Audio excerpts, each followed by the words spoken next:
Everybody ask me how I know. I smiled at them and said she told me so. Everybody ask me how I know.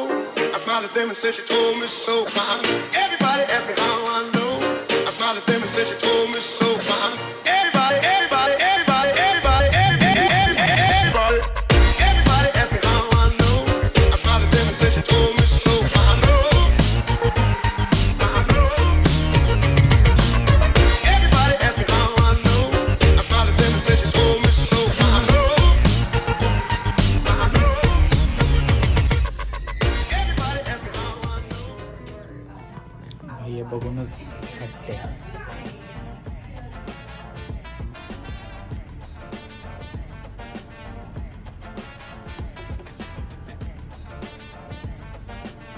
Good morning मित्रांनो, welcome back to my new vlog. तर if you are aware, 2-3 दिवस झाले US मध्ये एक actually कॅनडामध्ये एक news पसरते. ती म्हणजे ओंटारिओमध्ये वाईल्ड फायर लागलेली आहे, वणवा पेटलेला आहे.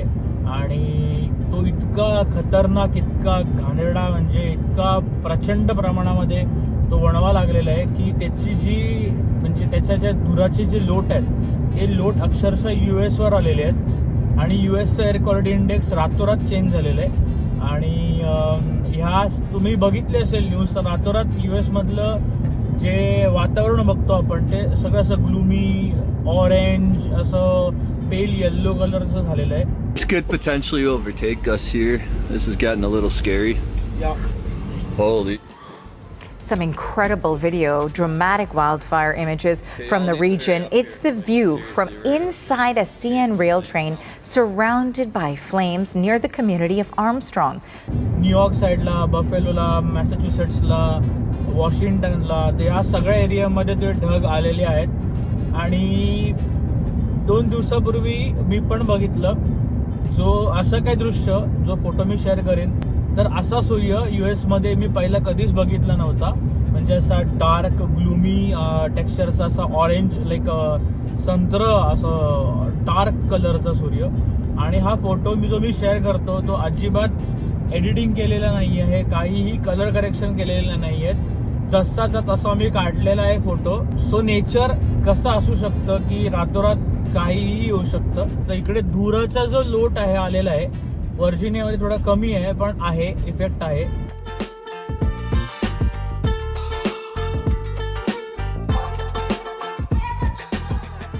Sky is steel gloomy. आणि ग्लूमीवरनं मला आठवलं की लास्ट टाइम एकदा मी बोललो होतो की तुम्हाला एक गोष्ट शेअर करेन मी की माझ्यासोबत काय झाली होती. It is not kind of a horror but it is a spooky thing. मी इफ यू रिमेंबर, मी गेलेलो देऊळबंद 2 बघायला. देऊळबंद 2 बघून मी घरी येत होतो. तर मी रालेवरनं वर्जिनियाला येत होतो. तर रालेवरनं रोनोकला, वर्जिनियाने रोनोकला, तर रोनोकला येत होतो. तर रालेवरनं रोनोकला यायला 2 ते 3 रस्ते आहेत. तिकडनं म्हणजे 2 रस्त्यांमध्ये तर तुम्हाला जंगल लागतं आणि 3ऱ्या रस्त्यात तुम्हाला हायवे लागतो. तर खूप लेट झाला होता. I decided to take the जंगलवाला रस्ता. आणि मला वाटलेलं की हा रस्ता एवढा काय स्पूकी नसेल, कारण की स्पीड लिमिट चांगलीच दाखवत होते, 50-55 मैल पर आवर. पण जी घटना घडली त्याच्याने माझी पार फाटून 4 झाली. मी जात होतो, माझ्या दोन्ही साईडला लोकॅलिटी म्हणजे घरं वगैरे होती, चांगली मस्त मोठी मोठी घरं. तर माझ्या रोडला मी एकटा होतो. तर त्या साईडला लेफ्टला एक घर होतं आणि त्या घरामध्ये माझी गाडी जशी अप्रोच झाली त्या रोडला, तर 2 लोक उभी होते घराच्या बाहेर. लोक इन द सेन्स 2 मुलं उभी होती, लहान मुलं, अगदी एक 4वी-5वीतली असतील. तर एक मुलगा होता, एक मुलगी होती. माझी लाईट बघून ती मुलगी खाली पडली आणि तो मुलगा असा वेव्ह करत होता मला. तर मला ते जरा स्पूकी वाटलं की हे काय प्रकार झालाय मला. आणि मला दिसलं, माझं हाय बीम होतं, मला दिसलं की ती माझी लाईट बघून खाली पडली आणि तो मुलगा वेव्ह करतोय. मी त्यांना पास झालो, मी स्पीड वाढून अजून पास झालो. बोलो थांबायचं नव्हतं मला, because it may be a trap. मला काय मे बी काय असू पण शकतं, तो ट्रॅपच असेल काय माहिती. पण जी टरकली माझी. आणि मी नंतर मग आरशात बघितलं, मागे बघितलं याच्यातनं आरशातनं की काय विषय आहे. तर तो मागे वळून मला हात करत होता. माझी जी टरकली आणि जोपर्यंत हायवे लागत नाही तोपर्यंत गाडीमध्ये सगळे, मी तर म्हणेन सगळ्या देवांची गाडी लावून झाली होती. कारण की काय करणार अशा सिच्युएशनमध्ये, जरी मी 911ला कॉल केला तर पोलीस एवढ्या आतमध्ये कधीपर्यंत येतील आय हॅव नो आयडिया. किती वेळ लागेल त्यांना. उद्या त्या 2 पोरांना मी वाचवायला थांबलो तरी असतो किंवा बघू हे काय म्हणतात आहे. तर आय हॅव नो क्ल्यू की अजून कोणी लोकांनी अटॅक केला असता. आणि US मध्ये like everyone know gun laws खूप आहेत, म्हणजे इझी आहेत, लोकांकडे गन्स असतात. काय केलं असतं मी. सो आय बेटर डिसाइडेड की बाबा देवा काय चुकलं असेल, माझ्यातून काय राहिलं असेल तर सॉरी, मी हेल्प नाही करू शकलो, पण मला माझी जीव वाचवणं इम्पॉर्टंट आहे. तर मी लाईक तिकडनं निघालो स्ट्रेट अवे, मी थांबलो नाही. आणि थोडं पुढे येत नाही तर डिअर्स होते त्या रोडला, खूप सारे डिअर्स होते. आणि मी बेअर बघितला नव्हता, म्हणजे आत्तापर्यंत तरी मी बेअर बघितला नव्हता, काळा ब्लॅक बेअर. आणि जो सेकंड इन्सिडेंट घडला, एक बेअर क्रॉस झाला मला आणि तो लेजिट असं थोडंसं डिस्टन्समध्ये होतं, टॉलरन्समध्ये क्रॅश व्हायच्या. मी पास झालो आणि तो पटकन असं धावत धावत गेला. बघायला तो बेअर, म्हणजे दिसायला तो बेअर इतका गोड, असा गुबगुबीत, असा मोठाच्या मोठा, पण तो इतका म्हणजे एजेड बेअर नव्हता म्हणून तो पटकन क्रॉस करू शकला. जर तो अजून मोठा असला असता तर कदाचित हिट झालं असतं. आणि बेअर्स म्हणजे खूप असे मोठे आणि ह्यूज आणि वजनदार असतात, तर त्याचा हिट खूप महागात पडला असतं.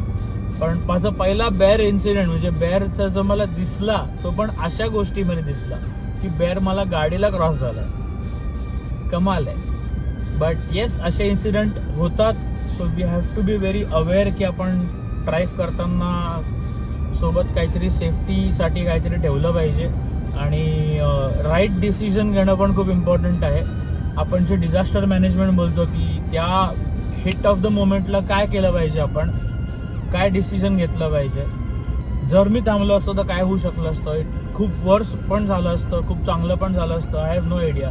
आणि रात्रीची 9 वाजताची गोष्ट होती. 9 वाजता युजली अमेरिकेमध्ये लोक झोपतात आणि असे फॅमिलीवाले जे असतात, लहान मुलांवाले, तर ते लोक तर झोपतात.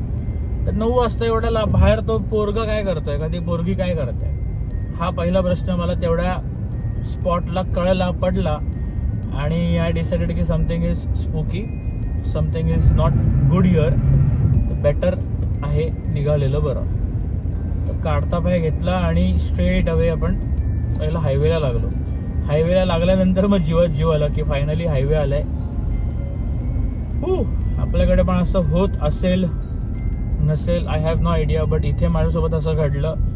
सो सावधान रहे, सतर्क रहे, हेच सांगेन मी.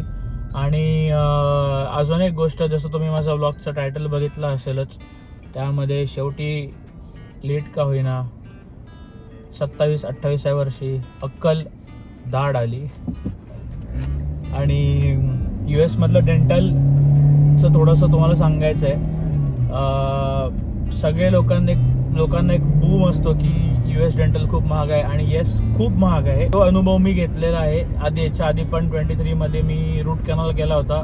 तर एका रूट कॅनल एका सेटिंगचे मला $940-50 काहीतरी भरावे लागले होते, विच इज अप्रॉक्सिमेटली 90,000 रुपये. तर येस, खूप महाग आहे. आणि आत्ता पण मी जेव्हा गेलो, फर्स्ट थिंग माझ्याकडे इन्शुरन्स होता, म्हणजे आहे. आणि सेकंड थिंग, इन्शुरन्स असून सुद्धा आपल्याला काही गोष्टी चार्ज करतात ते लोक. तर काय झालं नक्की, काय घडलं. हा दात इकडचा खालचा जॉमधला खालचा जो दात आहे, अक्कल दाढ, ती येते आहे बाहेर. 3 आल्यात, ही एकटी राहिलेली आहे, ती एकटी येते. तर इंटेन्स पेन होतं, हे तुम्हाला सगळ्यांना माहिती आहे. अक्कल दाढेचं पेन काय असतं ते सगळे लोक याच्यातनं जातात. लाईक 90% ऑफ द लोक याच्यातनं जातात अक्कल दाढेच्या पेनमधनं. सो इंटेन्स पेन व्हायला लागलं.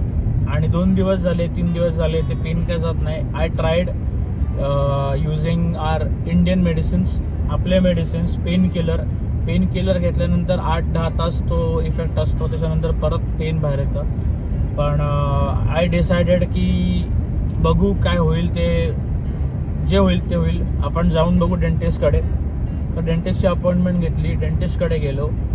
तर न्यू पेशंट सेटअप असतं. First step is new patient setup.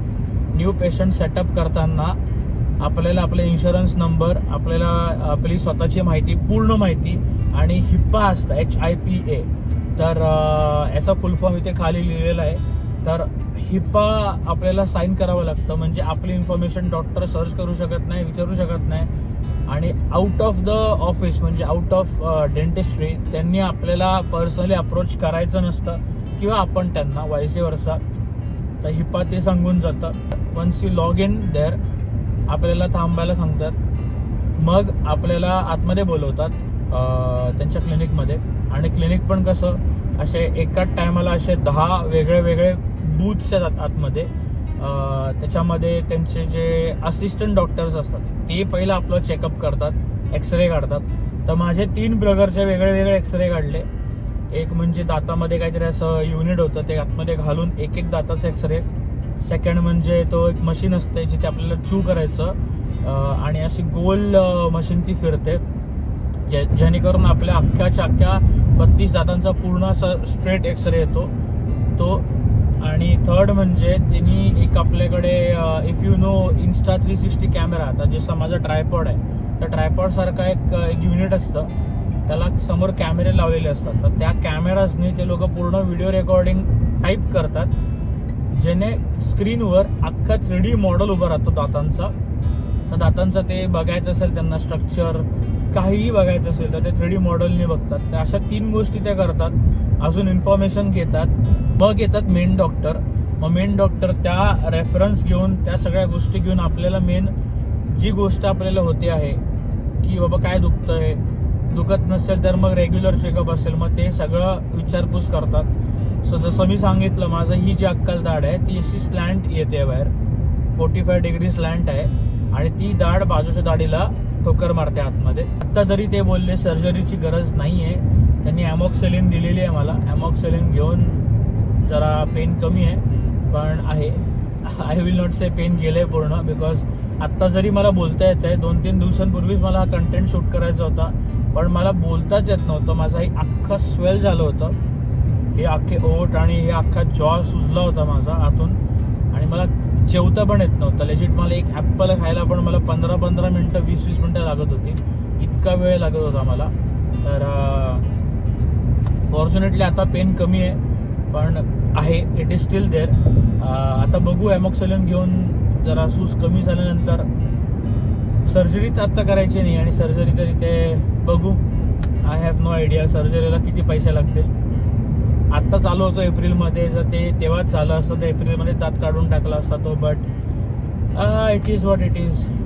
So वाटलं असा छोटासा एक कंटेंट शूट करावा, असा म्हटलं. बरेच दिवस झाले अशी मन की बात टाईप केलेलं नाही, 1-on-1 केलेलं नाही.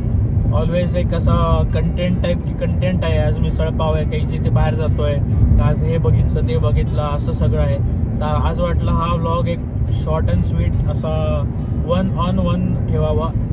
So this is a short vlog. आणि नेक्स्ट व्लॉगमध्ये आपण असणार आहोत एका हाऊस वॉर्मिंग पार्टीला. तर next vlog will be fun, धमाल, मजा मस्ती मिक्स असेल व्लॉग. फुल एकदम असा आंबट, तिखट, गोड सगळं असणार आहे व्लॉगमध्ये नेक्स्ट. तर प्लीज स्टे ट्यून्ड. व्लॉग आवडला असेल नक्की लाईक करा, शेअर करा, सबस्क्राईब करा. सबस्क्राईब केलं नसेल तर प्लीज खाली सबस्क्राईबचं बटन आहे, क्लिक करा आणि बेल आयकनला क्लिक करा, जेणेकरून नोटिफिकेशन्स येतील तुमच्या फोनवर जेव्हा पण मी नवीन ब्लॉग टाकेन तेव्हा. आणि तुम्हाला अजून काय बघायचं असेल तर please do comment down below की तुम्हाला काय बघायचं आहे US मध्ये अजून. आणि तसं I will surely go there. तर भेटूया मित्रांनो पुढच्या व्लॉगमध्ये. श्री स्वामी समर्थ, जय श्रीराम. ऊन जरा जास्त आहे, दरवर्षी वाटतं. भर उन्हात पाऊस घेऊन आभाळ मनात दागतं. तरी पावलं चालत राहतात, मन चालत नाही. घामाशिवाय शरीरामध्ये कुणीच बोलत नाही. तितक्यात कुठून एक ढग सूर्यासमोर येतो. उन्हामधला काही भाग पंखांखाली घेतो. वारा उन्हाळ मुलासारखा सैरा वैरा पळत राहतो. पाना फुला झाडांवरती छपरावरती चढून पाहतो. दुपार टळून संध्याकाळचा सुरू होतो पुन्हा खेळ. उन्हामागून चालत येते गार गार कातर वेळ. चक्क डोळ्यांसमोर ऋतू कूस बदलून घेतो. पावसाआधी ढगांमध्ये कुठून गारवा येतो.